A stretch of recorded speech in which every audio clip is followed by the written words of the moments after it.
Hey guys, welcome back. It's Stricken, and today's video is going to be two-part. One is going to be a quick review, and the other one's going to be how to upkeep this particular item. Now, the item that's on the list today is going to be your jack.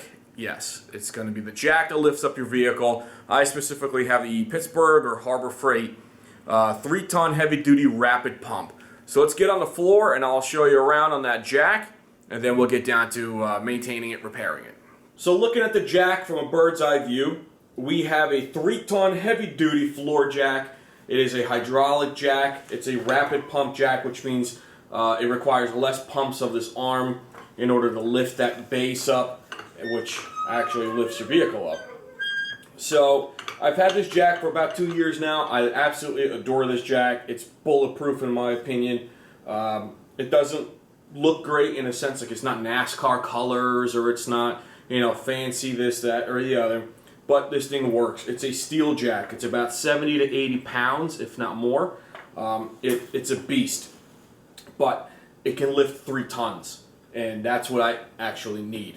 I'm not a big fan of light aluminum jacks. They tend to move around. They're nice in the trunk of your car. If you're at a racetrack and you need to move it around a lot, that's fine. But as a everyday style jack, I prefer something really heavy.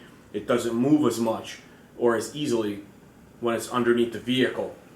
So here we have your basic cup that lifts up the vehicle. They do sell little covers on here that are more friendly to the unibody pinch weld. You got a steel construction, you got your wheels. The back has like a 360-degree dolly wheel system. And you got a pretty long arm here that does the jacking for you with a foam cover here. And this is a 2-piece. You can actually take this arm off. It's a 2-piece. So let's get to the nitty-gritty on how to maintain this thing. So looking at this jack from the side, you're going to have 2 Phillips heads here, and they're actually on either side. You're going to want a Phillips head screwdriver to reach them. You're going to want to remove this cover, and they come out fairly easily. Once you remove this cover, inside is going to be your release valve or your purge valve. So let's go ahead and take this cover off.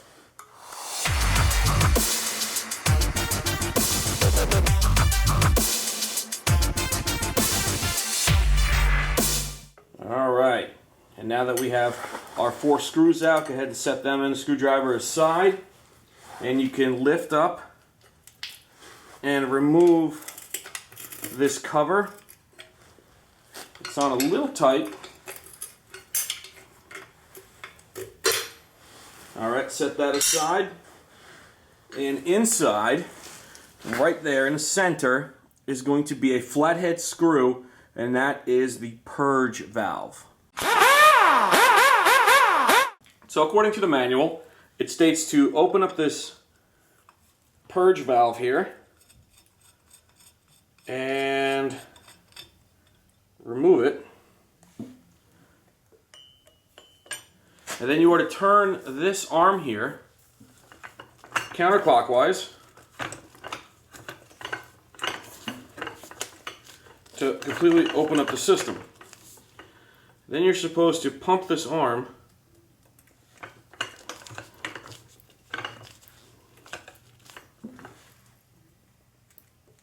and let that air bleed out.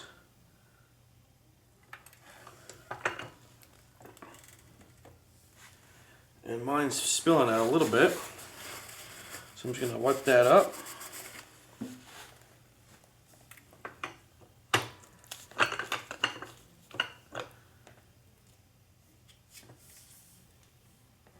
And it states if it's low, which mine is, you're supposed to fill it up till about a quarter way up the lid, or up the threads. So let's go ahead and fill this thing up. So I went and got hydraulic jack oil,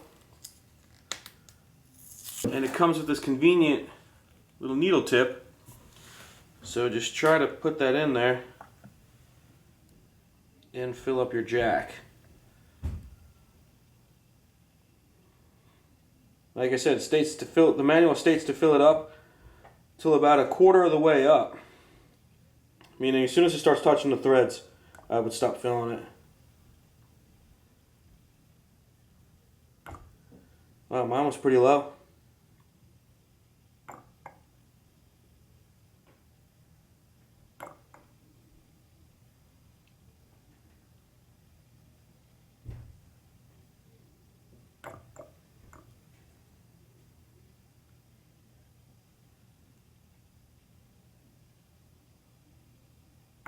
there it is. That's to the top. All right.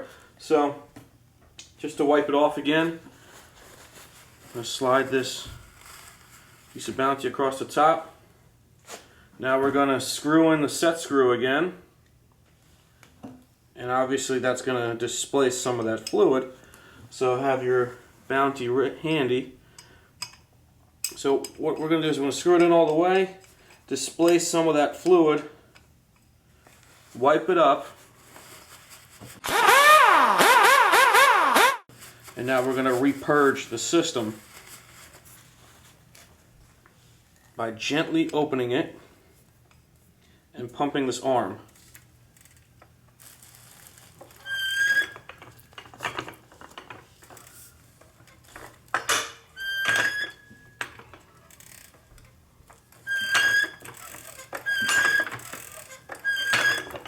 And close it up. Now we can go ahead and check the function of this unit by screwing in clockwise the lift lever, the big long thing that you lift up the jack with, and test the function. Yeah, oh yeah. I'll tell you what, this thing's definitely lifting up much faster and better now that it's full. So let's just check that function one more time. It's definitely now, I would say, on par with being a rapid pump. Finally. So it looks like from the factory it came with not enough fluid, which is actually not uncommon. If you read about it in the reviews on their website, you will see that a lot of them come half empty, some were completely empty. So we're going to wipe up everything. This brass little nipple here, it's called a Zerk fitting. We're going to grab our grease gun and we're going to inject grease, forcing it into this axle, pivot pin, whatever you want to call it. So let's go ahead and do that.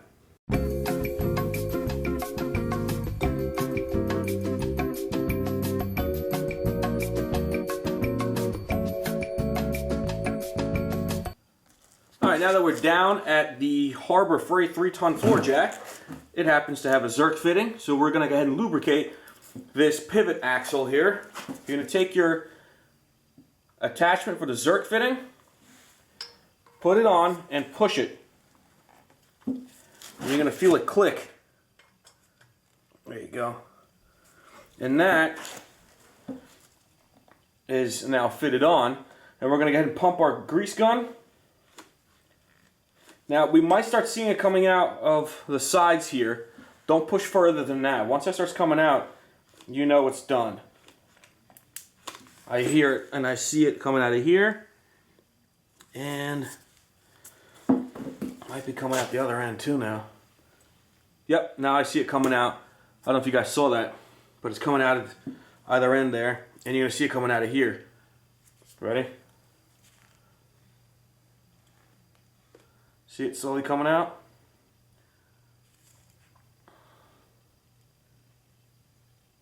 Alright, so that is good to go. We're just going to wipe that up. So it doesn't attract dust and shit.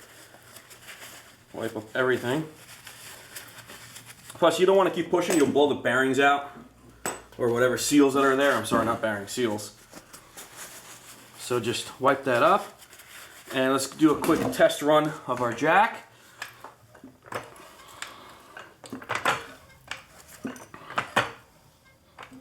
Very nice.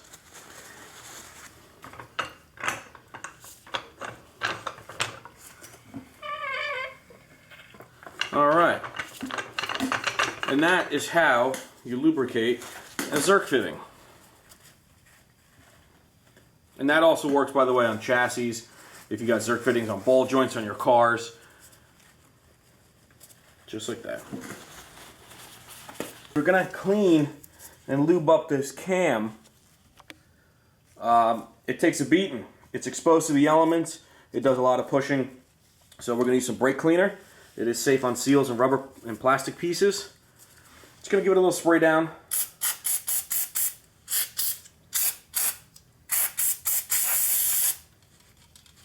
And then we're just going to wipe it clean. This will help any future pushing of the cams to be a little bit cleaner and easier. And wow, it's starting to spin. Look at that. Amazing. Just spin it around and give it a good cleaning. If yours are really marred up, you can actually take a like a very soft Scotch pad and shine it up a little bit. Get rid of some of that marring.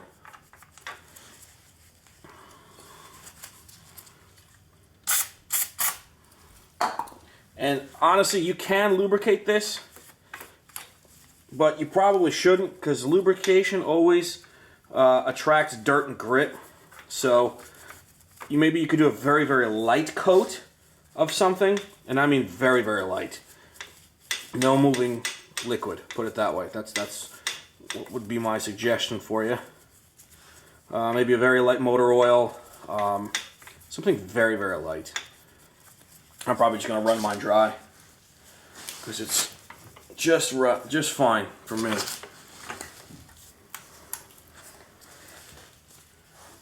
And maybe even if you want, clean the actual pistons in that area over there. Spray those down too. Get rid of some of that sand that can get trapped up in there.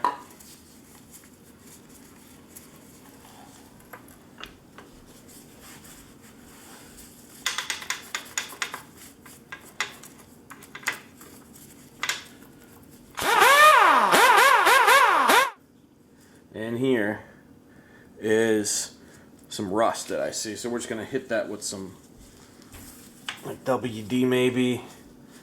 I don't see any plastic bearings or seals there. So what I'm going to do is I'm just going to hit it a little bit with some WD.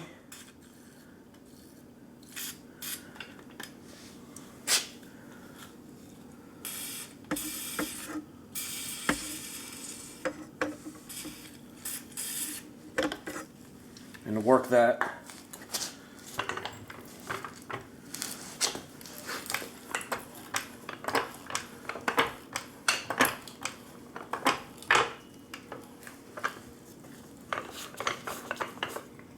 much quieter, much better. Now you could also do some other pivot points. For example, like that cup here, it's got some movement and play in it. You can do that area. As long as there's no plastic, anything, rubber or plastic there, you can lubricate it with some WD or any other type of typical lubricant. But if there's anything like bearings or seals, you definitely want to use the appropriate lube, otherwise it'll start wearing it out. So I'm probably just going to give it a little bit of a light coating just to prevent any of that rust from forming. But again, the more lube you use, the more that dirt's going to get attracted to it.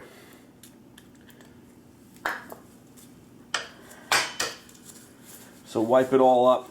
You just need a very light coat.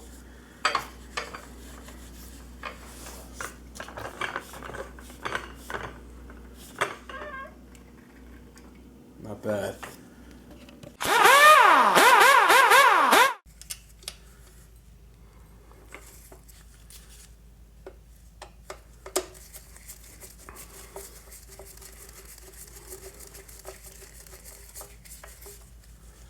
That's that side. And this side is not lined up. There we go.